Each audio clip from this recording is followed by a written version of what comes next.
जब आपके साथ कुछ गलत होता है, आप किसी समस्या में होते हैं, तो हम हर उस समस्या के लिए सामने वाले पर ब्लेम करते हैं।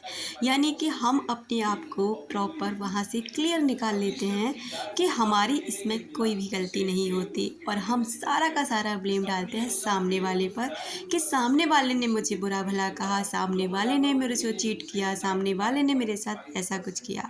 लेकिन दोस्तों, हकीकत तो कुछ और ही है और जब आप इस हकीकत को समझ लेते हैं ना, तो शायद आप अपनी असली ज़िंदगी उस दिन से शुरू करते हैं। नमस्कार दोस्तों, कैसे हैं मेरी प्यारी सीटियो फैमिली? आई होप आप सभी स्वस्थ होंगे। दोस्तों, अक्सर जब हमें कहीं से धोखा मिलता है या फिर कोई हमसे बुरा भला कह देता है या फिर कोई इंसान जो हमसे नफ़रत करता है और हमें बिल्कुल भी अच्छा फ़ील नहीं कराता, तो हम अक्सर उस इंसान को गलत ठहराते हैं कि ये इंसान ऐसा है और इस इंसान ने मुझे ऐसा किया और मैंने तो अब कुछ भी नहीं किया। मान भी लेते हैं कि इस जन्म में ना आपने कुछ भी नहीं किया। हो सकता है ये आपके पूर्व कर्म रहे हों, पूर्व जन्म के कर्म रहे हों। अक्सर करके कुछ लोग इस पर विश्वास नहीं करते, ऐसा कुछ भी नहीं होता। लेकिन आपके मानने न मानने से वो कानून तो नहीं बदल जाएगा ना। आपके न मानने से सिर्फ ये होगा कि आप ना उन चीज़ों को नज़रअंदाज कर रहे हैं जो सच में आपकी ज़िंदगी को सही कर सकते हैं। किसी इंसान ने आपको धोखा दिया है, तो कहीं न कहीं वो धोखा आपके द्वारा ही दिया गया है। अगर किसी इंसान ने कुछ गलत भी किया है ना, तो वो भावना आपके अंदर से आई है, यानी कि कहीं न कहीं आपके अंदर ही कुछ गलत है। कुछ ऐसा कर्मा, कुछ प्रारब्ध आपका जो उस इंसान के साथ जुड़ा था और उस इंसान से आपको मिल गया। लेकिन आज आपको जो दर्द महसूस हो रहा है, जो आपको तकलीफ़ महसूस हो रही है, उस तकलीफ़ की वजह से ना आप इस चीज़ को स्वीकार नहीं कर रहे हैं। आपको ये लगता है कि आपने उस इंसान को बहुत प्यार किया, लेकिन उस इंसान ने आपके साथ में चीट कर दिया, आपको तकलीफ़ दी, यानी वो इंसान गुनहगार है और आप बिल्कुल साफ-सुथरे। लेकिन ऐसा नहीं है, जब तक आप अपनी तरफ से कुछ गलत किसी को नहीं दोगे, आपको भी गलत कभी नहीं मिलेगा। तो यानी हम जो देते हैं वही हमें वापस मिलता है। ये तो रही हमारी अब तक की ये बात कि हमारे साथ गलत क्यों हुआ। अब आगे चलते हैं कि अगर ऐसा हो गया है, तो अब इसे ठीक कैसे किया जाए? चलो मान लेते हैं हमने गलत किया या कोई बात हमारी वजह से हमारे साथ गलत हो रहा है, तो अब इसे ठीक कैसे करें? तो ये सबसे बेस्ट तरीका है हवाइन प्रेयर का।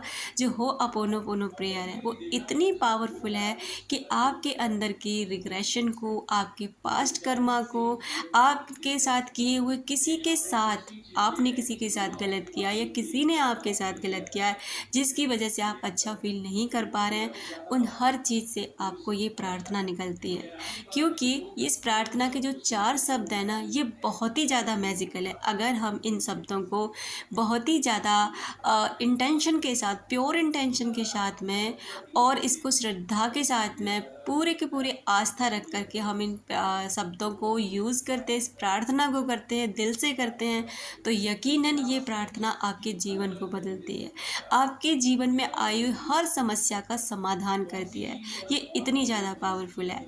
आपको बस इसको मत, जैसे कि इसमें शब्द है आई एम सॉरी, यानी कि आप ये कह रहे होते हैं ब्रह्मांड से या खुद से या उस व्यक्ति से कि चलो जो कुछ भी मेरे साथ हो रहा है ना, मैं नहीं जानता या जानती कि ये किस वजह से हो रहा है, मेरी ही गलती है या कुछ और है, लेकिन फिर भी मैं इसके लिए माफ़ी मांगती हूँ। I am sorry, please forgive me.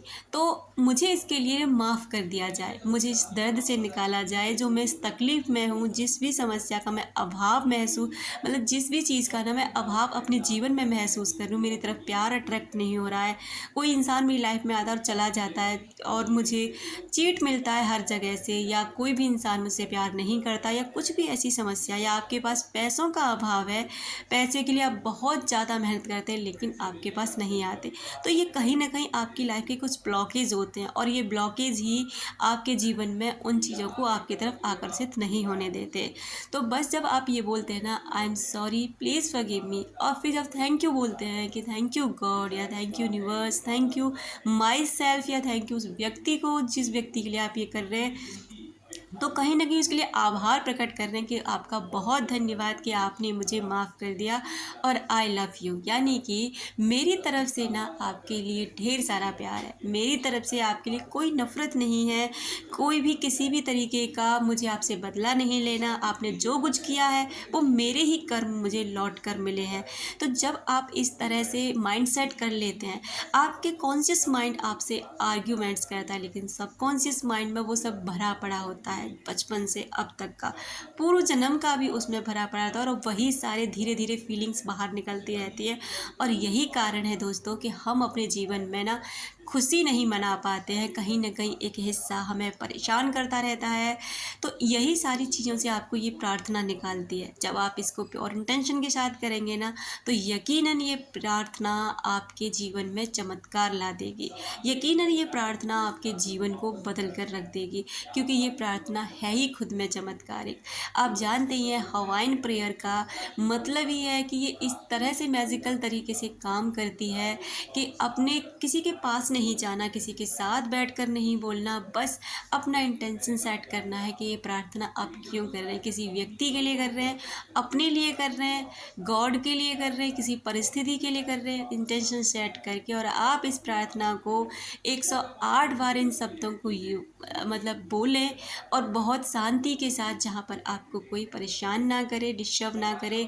और आप देखेंगे पहले दिन से ही आपका दिमाग शांत होने लगेगा।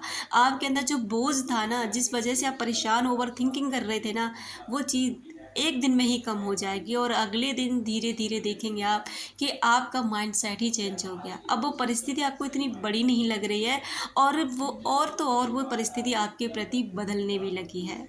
वो व्यक्ति भी आपके लिए बदलने लगा है, और आपकी खुद की बॉडी भी आपके लिए बदलने लगी है। इतनी चमत्कारिक है ये प्रार्थना।